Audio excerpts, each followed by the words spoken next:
Hi, this is Bishop Craig in Northern Michigan, and this is Take One for the week of August 22nd. Peace be with you. Pastor Anderson and I had a delightful Sunday yesterday in Northern Michigan with the people of St. John's Hagensville, St. James in Metz, and Trinity in Akiak. We worshiped at St. John's in Hagensville. There were 78 people in worship. The first thing I would say about that is, sometimes little churches, you might want to get together, when COVID is over or when it is safe. You might want to get together, not as a prelude to merger or not to worry about what building we're going to get rid of, but sometimes it's just fun to worship with lots of people in church. So it's okay to occasionally do that. Anyway, the liturgy was from the Lutheran Book of Worship, and my heart was glad. Now, I understand that the LBW, the Lutheran Book of Worship, the Green Book, has become outdated, and my head gets that. But this was the liturgy that I deliberately memorized as a young pastor. 3 settings of Holy Communion, morning and evening prayer, responsive prayer. I had it all in here and in here. And more than having it memorized, I appreciated the fact that it was more similar than different as you went from church to church. And so the liturgy was like a set of stones, secure stones that I could step from stone to stone as I led worship. That changed with the Evangelical Lutheran Worship book, the Cranberry book. We went away from a set order of worship to an ordo, or order, of gathering, word, table, and sending, and things, lots of options within those 4 pieces. And then with Sundays and seasons, we have even more options because we seem to produce liturgy for use in worship, seasonally, that will never be seen again.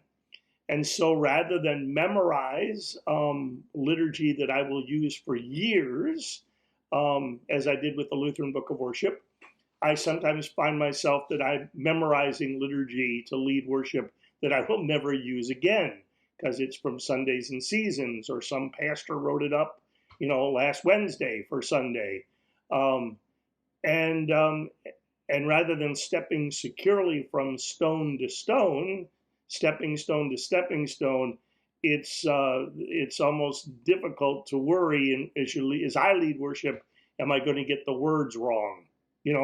Because there isn't always time to spend several days memorizing liturgy that is brand new. I say this not to complain. I wouldn't even say it out loud for fear of people saying, well, if you can't do the job. But I do wonder if I was beginning ministry today as someone who doesn't see well, would I be able to keep up leading worship that changes and that everybody has in their hands and that I can't see? Would I be able to keep up? And would I want to keep up? So the first thing I'd notice is that our change in worship practice has kind of been exclusive of people who don't see well, because every Sunday is different. But more importantly, this experience speaks to our gospel reading for Sunday, where the Pharisees criticize Jesus' disciples for eating with hands defiled, or for eating with dirty hands, in violation of the tradition of the elders.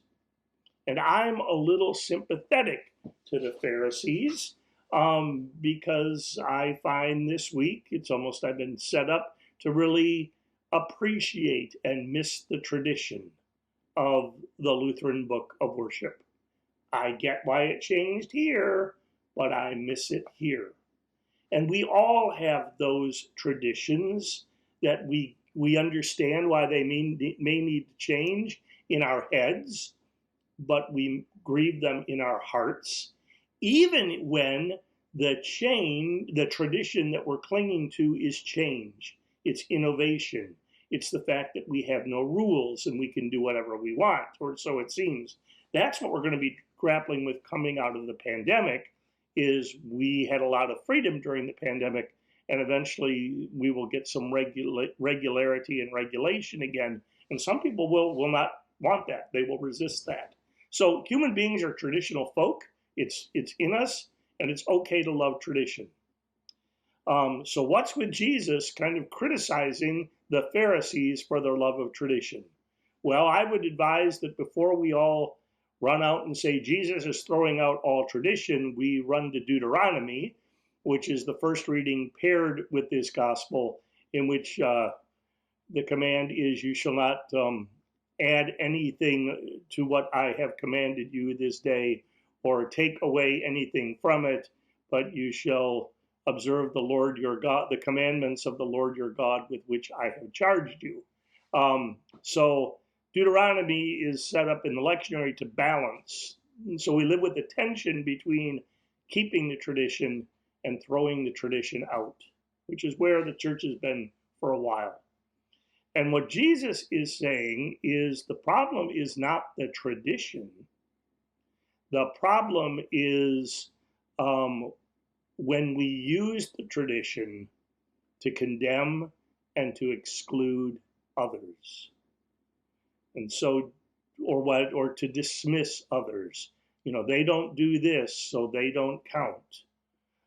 They do this differently, so they are suspect. And so what Jesus invites us to look at is not how well others do and do not observe the tradition, but what's going on in our own hearts. Jesus says it's not what goes into a person that defiles or diminishes, or spoils a person, but it's what comes out of a person. And so Jesus would invite us to attend not to the way others keep or do not keep traditions, but to the way to what's going on in our own hearts. What are our values? What are our intentions? What are our motivations? What animates our heart? So that's kind of what I'm thinking about for this coming Sunday. The good news is of this reading, I think, is that Jesus in baptism is in our hearts, and Jesus will transform our hearts. And just as I like to say that Jesus inside us bursts open our hearts, our stony hearts, the way Jesus burst open the tomb, and they come bursting forth with new life. And so that's what we need to be attending to, Jesus at work in our hearts, and not how well others do or do not observe tradition. But it's not about throwing away tradition.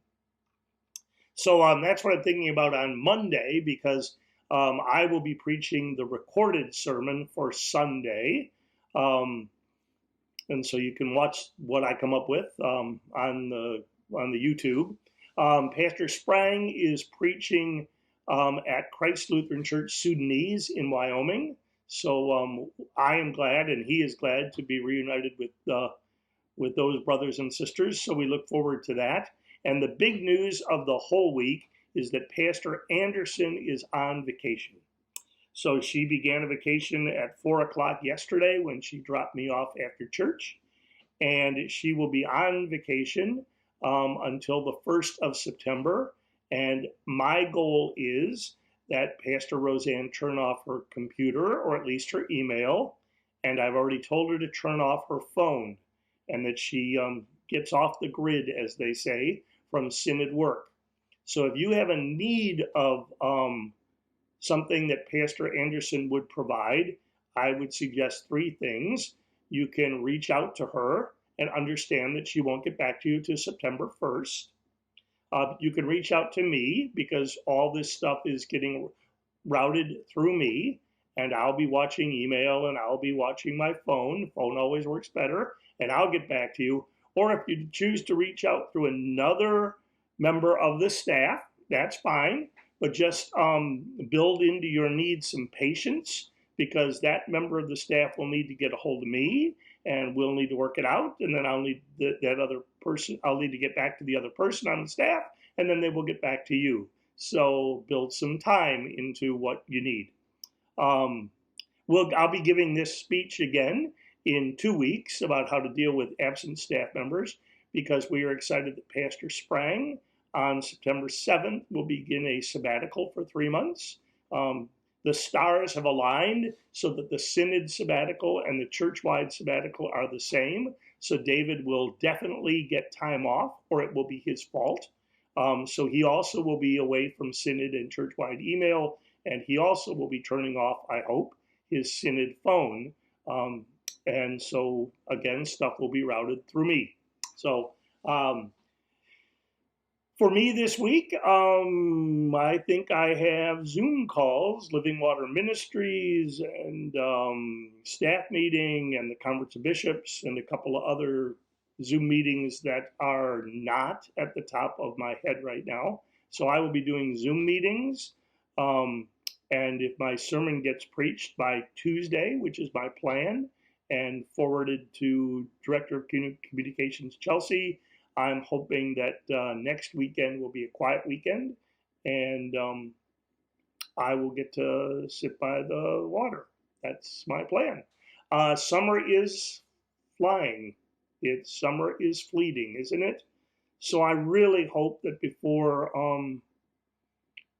things gear up again for the fall, whatever that means, you'll find some time to get outside, because I'm not sure how long we're going to get to do that. Just 3 tidbits of information. Bishop Shelley Wickstrom in Alaska let us know that Anchorage is worried that their health system is going to collapse because of the COVID cases increasing.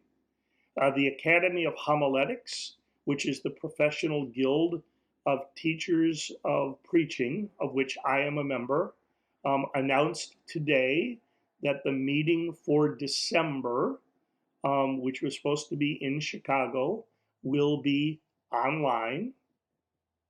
The fall meeting of the Conference of ELCA Bishops, which was supposed to be in Chicago in the beginning of October, is now online. And I heard a doctor say that unless we up the vaccination rate, we can expect a dismal Thanksgiving and Christmas. I say all this because I'm looking at the big picture, and I'm looking out into the future, and I am concerned. The FDA today gave the Pfizer shot full authorization just today. It's not emergency. If you've been waiting for that to get your shot, please go get jabbed, as they say, vaccinated. Please do that. If you would, I invite you to wear a mask as a sign of faith. Some of us wear crosses. Let's let the mask be a sign not of political divide, but of faith. This has precedent. The cross was a sign of Roman oppression that got turned into a sign of salvation. Let's take the mask that is the sign of political divide and make it a sign of faith, so that when we put on our masks, we know that we are loving our neighbors as ourselves. We're loving one another as Jesus loved us. Let's put on masks as a sign of faith. And if you have not done so as a congregation, put a plan in place so that when you need to return to outdoor worship or virtual worship, it's not the pastor's fault. It is not the leader's fault. It is we are working the plan that we made before we needed to implement it. We are simply following our plan.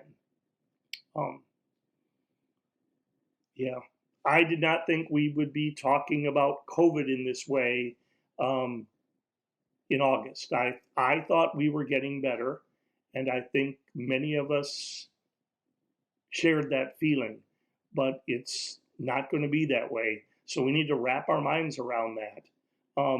And we need to cling to the good news that in all of this, Jesus is with us. Jesus is in our hearts. Jesus is in our churches. Jesus is in our country. Jesus is in our world. And Jesus wants life for us. So please, let's cooperate with Jesus in bringing life by getting a shot and wearing a mask and making a plan. I'm Bishop Craig. This is Take One for the week of August 22nd. The peace of Christ be with you. Take care.